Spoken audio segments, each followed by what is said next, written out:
Chers amis philosophes, bonjour, bienvenue dans cette série de podcasts Les clés de la philosophie. Je m'appelle Jérôme Ravenet et je partage avec vous des conseils et une réflexion sur les clés utiles pour entrer en philosophie à travers les exercices académiques de la philosophie, la dissertation et l'explication de textes autour des auteurs du programme officiel des examens et concours du secondaire et du supérieur.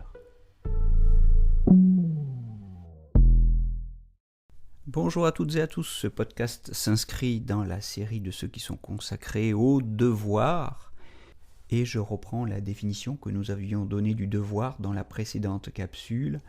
Le devoir d'un côté c'est l'obstacle ou le frein que nous opposons légitimement à l'obstination du désir et de l'autre c'est l'objectif impératif qui s'impose à la volonté.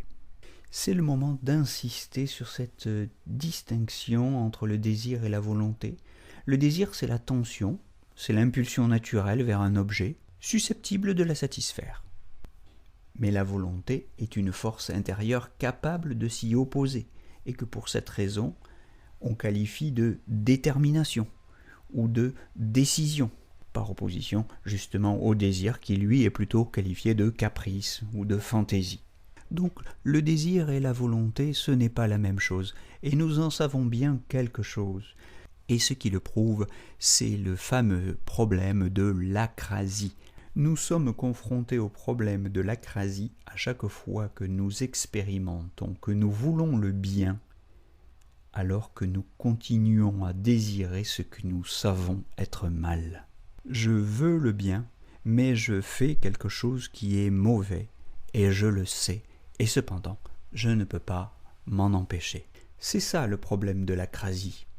Alors toute la question est de savoir comment l'éviter, comment en sortir, parce que cette contradiction nous déchire. Comment, pour éviter l'acrasie, la volonté peut-elle se doter d'une force capable de résister à ce désir ? Alors Simone Weil, la philosophe, nous dit qu'il faut que la volonté s'élève en quelque sorte au-dessus de ce monde. Je la cite, s'élever au-dessus de ce monde, c'est l'expression qu'emploie Simone Weil, parlant de l'obligation ou du devoir qui, je cite encore, se place dans un domaine qui est au-dessus de toute condition. C'est ce qu'elle écrit dans L'Enracinement, page 14. La métaphore est belle, mais on voit mal ce qu'elle signifie. Qu'est-ce que c'est que ce domaine au-delà du monde ? Comment le définir pour le trouver ?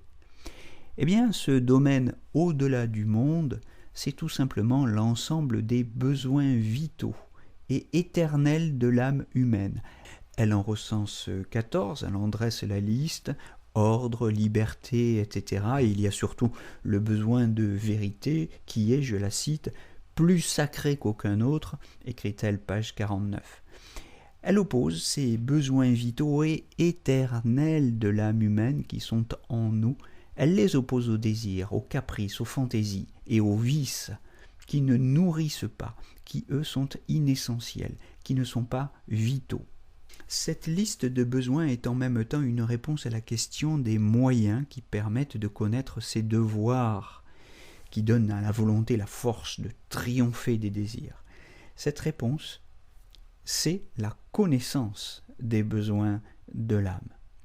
Quand nous ressentons le besoin des autres, cela nous lie à eux et nous nous relions à eux, c'est l'empathie.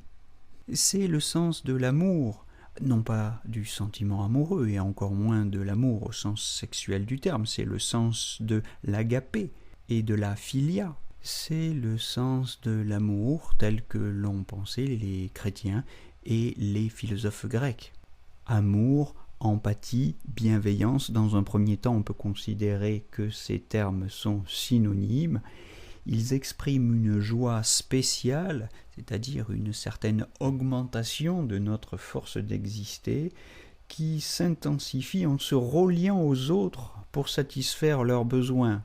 Tout se passe en quelque sorte comme si nous gagnions à donner, comme si donner ne consistait pas à se déposséder, mais au contraire à s'enrichir, parce qu'on s'enrichit ainsi mutuellement.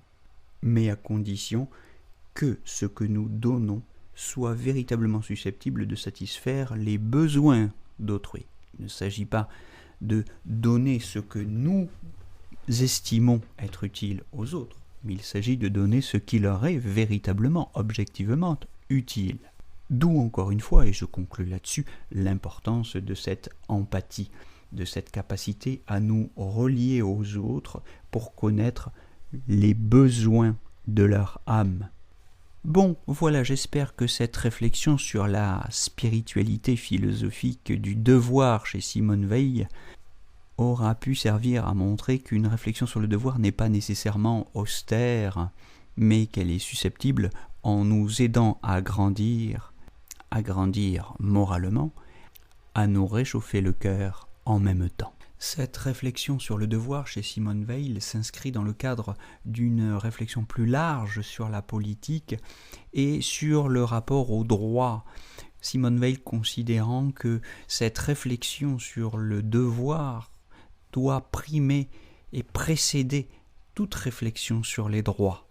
D'abord pour des questions d'efficacité, parce que nul n'est véritablement, effectivement titulaire d'un droit si ses interlocuteurs ne se sentent pas, à son égard, redevables, s'ils ne se reconnaissent pas le devoir de satisfaire ses droits.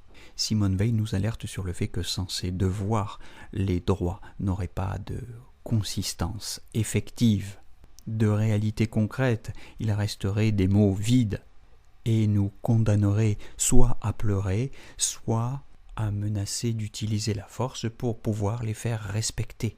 Donc sans une méditation profonde de nos devoirs, le droit ne nous garantit pas de pouvoir échapper à la sinistre réalité des rapports de force.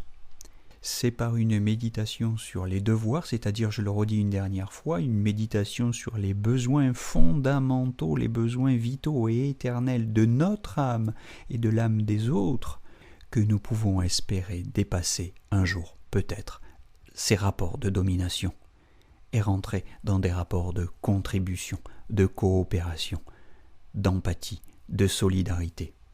Comme Simone Weil a essayé de le faire elle-même en renonçant à la belle vie de professeur pour aller travailler dans les usines, pour aller se battre aux côtés des révolutionnaires espagnols, ou aller jusqu'à Londres pour essayer de prêter main forte aussi aux résistants de la France libre.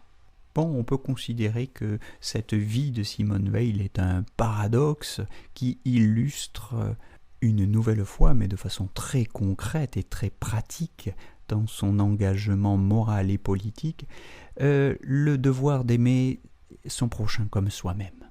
Ce devoir évangélique, ce devoir d'amour, résume en quelque sorte tous les autres, et il s'illustre là chez Simone Weil dans le paradoxe d'une vie à la fois sacrifiée et augmentée, dans une vie qui est à cheval sur la sagesse et la sainteté. Voilà pour le cours d'aujourd'hui sur le devoir dans la perspective très particulière que Simone Weil nous propose entre morale, politique et spiritualité. Je vous retrouve pour quelques considérations beaucoup plus conventionnelles la semaine prochaine sur le devoir chez Kant, et je vous souhaite en attendant de belles lectures, une belle méditation. Bonne journée à tous.